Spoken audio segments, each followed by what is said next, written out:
ਅਗਲੀਆਂ ਖਬਰਾਂ ਵੱਲ ਜੀ ਚੱਲੀਏ। ਕੈਲੀਫੋਰਨੀਆ ਦੇ ਗਵਰਨਰ ਦਾ ਕਾਫੀ ਜਿਹੜਾ ਆ ਲੋਕ ਹੁਣ ਮਜ਼ਾਕ ਬਣਾ ਰਹੇ ਆ।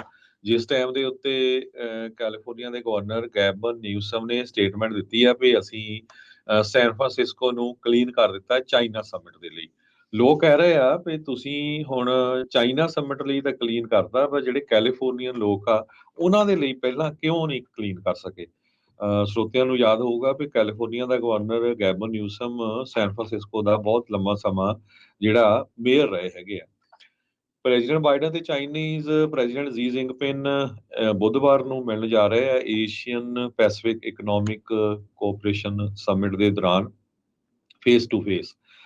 ਸੋ ਇਸ ਕਰਕੇ ਕੱਲ ਉਹਨਾਂ ਨੇ ਸਟੇਟਮੈਂਟ ਦਿੱਤੀ ਸੀ ਗਵਰਨਰ ਗੈਬਨ ਨਿਊਸਮ ਨੇ। ਸੋ ਉਹਨੂੰ ਦੇਖਦੇ ਹੋਏ ਆਰਐਨਸੀ ਰਿਸਰਚ ਉਹਨਾਂ ਨੇ ਸਟੇਟਮੈਂਟ ਦਿੱਤੀ ਆ ਵੀ ਹਾਂ ਤੁਸੀਂ ਜਿਹੜੇ ਆ ਫੋਰਨ ਲੀਡਰਸ ਦੇ ਲਈ ਤਾਂ ਸਾਡਾ ਸ਼ਹਿਰ ਕਲੀਨ ਕਰ ਦਿੱਤਾ, ਜਿਹੜੇ ਲੋਕਲ ਲੋਕ ਆ ਉਹਨਾਂ ਦੇ ਲਈ ਕਲੀਨ ਇੰਨਾ ਟਾਈਮ ਕਿਉਂ ਨਹੀਂ ਕਰ ਸਕੇ। ਇਹ ਬਹੁਤ ਸੈਡਿਸਟ ਪਾਰਟ ਹੈਗਾ। ਸਰਾ ਹਕਵੀ ਸੈਂਡਰਸ ਜੋ ਰਿਪਬਲਿਕਨ ਅਰਕਨਸਾ ਦੇ ਗਵਰਨਰ ਆ, ਉਹ ਕਹਿੰਦੇ ਆ ਵੀ ਕੈਲੀਫੋਰਨੀਆ ਨੂੰ ਸ਼ਹਿਰ ਜਿਹੜਾ ਕੈਲੀਫੋਰਨੀਆ ਦਾ ਸੈਨ ਫਰਾਂਸਿਸਕੋ ਆ ਉਸ ਨੂੰ ਕਲੀਨ ਕਰਨ ਦੇ ਲਈ ਚਾਈਨੀਜ਼ ਜਿਹੜਾ ਪ੍ਰੀਮੀਅਰ ਆ ਉਹਨੂੰ ਇੱਥੇ ਆਉਣਾ ਪਿਆ। ਪਰ ਉਹ ਕਹਿੰਦੀ ਵੀ ਮੇਰੀ ਸਟੇਟ ਜਿਹੜੀ ਅਰਕਨਸਾ ਆ ਉਹਦੇ ਵਿੱਚ ਅਸੀਂ ਕ੍ਰਾਈਮ ਵੀ ਖਤਮ ਕਰ ਦਿੱਤਾ, ਟੈਕਸ ਵੀ ਲੋਕਾਂ ਦੇ ਘਟਾ ਦਿੱਤੇ, ਕਿਸੇ ਤਰ੍ਹਾਂ ਦੀ ਹੋਮਲੈਸਨੈਸ ਨਹੀਂ ਅਰਕਨਸਾ ਦੇ ਵਿੱਚ। ਅਸੀਂ ਆਪਣੀ ਜਿਹੜੀ ਕਮਿਊਨਿਟੀ ਆ ਉਹਦੇ ਵਿੱਚ ਜਿਹੜੇ ਆ ਮਨੀ ਇਨਵੈਸਟ ਕਰ ਰਹੇ ਹੈਗੇ ਆ। ਇਸ ਤੋਂ ਬਿਨਾਂ ਹੋਰ ਵੀ ਬਹੁਤ ਸਾਰੇ ਜਿਹੜੇ ਲੋਕ ਆ, ਈਵਨ ਲੋਕਲ ਲੋਕ ਜੋ ਰਹਿਣ ਵਾਲੇ ਆ, ਉਹ ਵੀ ਜਿਹੜੇ ਕਾਫੀ ਅਪਸੈਟ ਹੈਗੇ ਆ ਵੀ ਜੋ ਕੰਮ ਇਹ ਹੁਣ ਕੀਤਾ ਗਿਆ ਪਹਿਲਾਂ ਕਿਉਂ ਨਹੀਂ ਕੀਤਾ ਗਿਆ। ਤੇ ਕਈ ਲੋਕ ਤਾਂ ਇਹ ਵੀ ਕਹਿ ਰਹੇ ਆ ਵੀ ਸਮਿਟ ਤੋਂ ਬਾਅਦ ਫਿਰ ਮੁੜ ਕੇ ਉਹੀ ਸਿਚੁਏਸ਼ਨ ਜਿਹੜੀ ਆ ਉਹ ਨਾ ਬਣ ਜਾਵੇ। ਮਾਈਕਲ ਸੇਫਰਟ ਇੱਕ ਹੈਗੇ ਆ ਰਿਪਬਲਿਕਨ, ਉਹ ਕਹਿੰਦੇ ਆ ਵੀ ਇਹ ਤੋਂ ਇਹ ਲੱਗਦਾ ਆ ਵੀ ਜੇ ਲੀਡਰ ਚਾਹਣ, ਈਵਨ ਦੋ ਡੈਮੋਕ੍ਰੇਟ ਚਾਹੇ ਕਹਿੰਦੇ ਰੈਡੀਕਲ ਲੈਫਟ ਵਿੰਗ ਵਾਲੇ, ਤਾਂ ਉਹ ਬਿਲਕੁਲ ਸ਼ਹਿਰਾਂ ਨੂੰ ਕਲੀਨ ਕਰ ਸਕਦੇ ਹੈਗੇ ਆ। ਉਹਨਾਂ ਨੇ ਤਾਂ ਇੱਥੇ ਤੱਕ ਕਿਹਾ ਵੀ ਇਹ ਉਦੋਂ ਹੀ ਕਰਦੇ ਆ ਜਦੋਂ ਫੋਰਨ ਡਿਕਟੇਟਰਸ ਸਾਡੇ ਸ਼ਹਿਰ ਦੇ ਵਿੱਚ ਆ ਰਹੇ ਹੈਗੇ। ਜੀ ਉਹਦੇ ਨਾਲ ਹੀ ਗੱਲ ਕਰੀਏ, ਯੂਐਸ ਚਾਈਨਾ ਦੇ ਜਿਹੜੇ ਟੈਨਸ਼ਨਸ ਪਿਛਲੇ ਕੁਝ ਸਾਲਾਂ ਤੋਂ ਵਧੀਆਂ ਹੋਈਆਂ ਆ। ਤੇ ਕਹਿੰਦੇ ਵੀ ਦੋਨਾਂ ਮੁਲਕਾਂ ਦੇ ਜਿਹੜੇ ਪ੍ਰੈਜ਼ੀਡੈਂਟ ਆ ਉਹਨਾਂ ਨੇ ਸੈਨ ਫਰਾਂਸਿਸਕੋ ਜਿੱਥੇ ਸਾਫ਼ ਸਫਾਈ ਦੀ ਮੁਹਿੰਮ ਜਿਹੜੀ ਹੁਣ ਚਲਾਈ ਹੋਈ ਆ, ਜਿਹਦੇ ਬਾਰੇ ਨਿਊਸਮ ਨੇ ਕਿਹਾ it's true because it's true, ਵੀ ਹਾਂ ਭਾਈ ਇਹਦੇ ਕਰਕੇ ਹੀ ਜਿਹੜੀ ਅਸੀਂ ਸਫਾਈ ਕੀਤੀ ਆ। ਉਹ ਮੰਨਦੇ ਆ ਵੀ ਆਹ ਚੀਜ਼ ਜਿਹੜੀ ਉਹ ਹੋ ਰਹੀ ਆ, ਸੋ ਅਕਲ ਨੂੰ ਹੱਥ ਉੱਥੇ ਮਾਰਨਾ ਚਾਹੀਦਾ।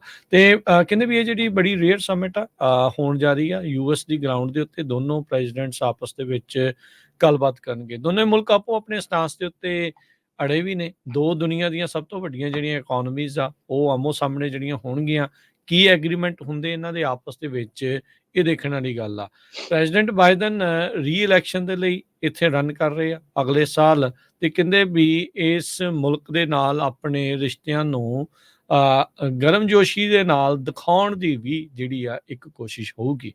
ਜਦੋਂ ਤਾਈਵਾਨ ਦੀ ਗੱਲ ਆਉਣੀ ਆ, ਸਾਊਥ ਚਾਈਨਾ ਸੀ ਦੀ ਗੱਲ ਆਉਣੀ ਆ, ਯੂਕਰੇਨ ਰਸ਼ੀਆ ਦੀ ਜਿਹੜੀ ਜੰਗ ਆ, ਇਜ਼ਰਾਈਲ ਹਮਾਸ ਦੀ ਜਿਹੜੀ ਜੰਗ ਜਿਹੜੀ ਇਸ ਟਾਈਮ ਚੱਲ ਰਹੀ ਆ, ਇਹ ਸਾਰੇ ਜਿਹੜੇ ਕਹਿੰਦੇ ਵੱਡੇ ਫਲੈਸ਼ ਪੁਆਇੰਟ ਰਹਿਣ ਵਾਲੇ ਆ ਇਹਨਾਂ ਦੋਨਾਂ ਲੀਡਰਸ ਦੀ ਜਿਹੜੀ ਆ ਉਹ ਗੱਲਬਾਤ ਦੇ ਵਿੱਚ। ਯੂਐਸ ਚਾਈਨਾ ਦੇ ਜਿਹੜੇ ਟੈਨਸ਼ਨਸ ਆ ਇਹਨਾਂ ਦੋਨਾਂ ਦੇ ਰਿਸ਼ਤਿਆਂ ਦੇ ਵਿੱਚ ਉਹ ਐਸਕਲੇਟ ਹੋਈਆਂ ਵਧੀਆਂ ਆ ਪਿਛਲੇ ਕੁਛ ਸਾਲਾਂ ਦੇ ਵਿੱਚ। ਟੈਰਿਫਸ ਲਾਏ ਗਏ ਸੀਗੇ ਟਰੰਪ ਐਡਮਿਨਿਸਟ੍ਰੇਸ਼ਨ ਦੇ ਦੁਆਰਾ, ਜਿਹੜੇ ਚਾਈਨਾ ਤੋਂ ਉਦੋਂ ਸਮਾਨ ਆ ਰਿਹਾ ਸੀ ਉਸ ਦੇ ਉੱਤੇ। ਫਿਰ ਇਵੈਂਚੁਅਲੀ ਕੰਮ ਵੱਧਦਾ ਜਿਹੜਾ ਆ ਉਹ ਬਾਈਡਨ ਐਡਮਿਨਿਸਟ੍ਰੇਸ਼ਨ ਨੇ ਰਿਸਟ੍ਰਿਕਸ਼ਨਸ ਟੈਕਨੀਕਲ ਜਿਹੜੀ ਟੈਕ ਇੰਡਸਟਰੀ ਦੇ ਨਾਲ ਜੁੜੀਆਂ ਆ ਉਹ ਰਿਸਟ੍ਰਿਕਸ਼ਨ ਲਾ ਕੇ ਜਿਹੜਾ ਉਹ ਵਧਾ ਦਿੱਤਾ। ਫਿਰ ਜਿਹੜੀਆਂ ਸੈਂਕਸ਼ਨਸ ਉਹਨਾਂ ਦੇ ਕੁਛ ਮੇਨ ਲੀਡਰਸ ਆ ਉਸ ਨੂੰ ਲੈ ਕੇ, ਚਾਈਨਾ ਦਾ ਜਿਹੜਾ ਸਪਾਈ ਬਲੂਨ ਆਇਆ ਜਿਹਨੂੰ ਉਹ ਵੈਦਰ ਬਲੂਨ ਆਖਦੇ ਰਹੇ, ਵੀ ਉਸ ਰਿਸਟ੍ਰਿਕਟਡ ਯੂਐਸ ਸਪੇਸ ਦੇ ਵਿੱਚ ਜਿਹੜਾ ਉਹ ਆ ਕੇ ਉਹ ਆਇਆ, ਉਹਦੇ ਨਾਲ ਜਿਹੜੇ ਦੋਨਾਂ ਮੁਲਕਾਂ ਦੇ ਵਿੱਚ ਰਿਸ਼ਤੇ ਆ ਉਹ ਹੋਰ ਵੀ ਜ਼ਿਆਦਾ ਤਣਾਅਪੂਰਨ ਬਣ ਚੁੱਕੇ ਆ। ਸੋ ਇਹ ਇੱਥੇ ਕੁਛ ਇਹਨਾਂ ਪਾਣੀਆਂ ਦੇ ਵਿੱਚ ਹਲਚਲ ਹੁੰਦੀ ਆ ਜਾਂ ਪਾਣੀ ਇੱਦਾਂ ਹੀ ਸਟੈਗਨੈਂਟ ਆ, ਸਟੇਲਮੇਟ ਰਹੂਗਾ, ਇਹ ਕਾਫੀ ਹੱਦ ਤੱਕ ਦੇਖਣ ਵਾਲੀ ਗੱਲ ਹੋਊਗੀ।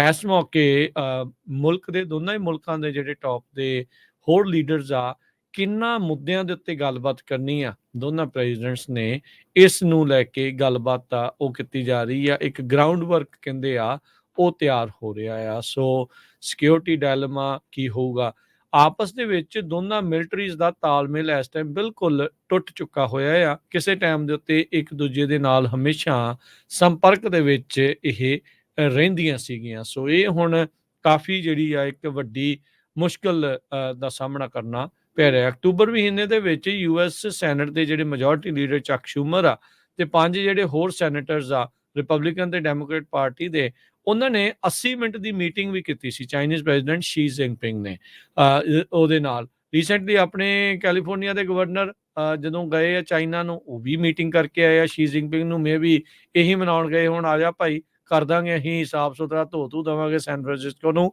ਤੂੰ ਆ ਕੇ ਮੀਟਿੰਗ ਜਿਹੜੀ ਆ ਇੱਥੇ ਕਰ ਲਈ। ਸੋ ਹੁਣ ਜਿਹੜਾ ਕਰੰਟ ਟ੍ਰੈਂਡ ਜਿਹੜਾ ਕਹਿੰਦੇ ਆ US ਚਾਈਨਾ ਦੇ ਰਿਸ਼ਤਿਆਂ ਨੂੰ ਲੈ ਕੇ ਆ, ਉਹ ਈਜ਼ਿੰਗ ਵੱਲ ਨੂੰ ਜਿਹੜਾ ਉਹ ਇੱਕ ਜਾ ਰਿਹਾ ਆ।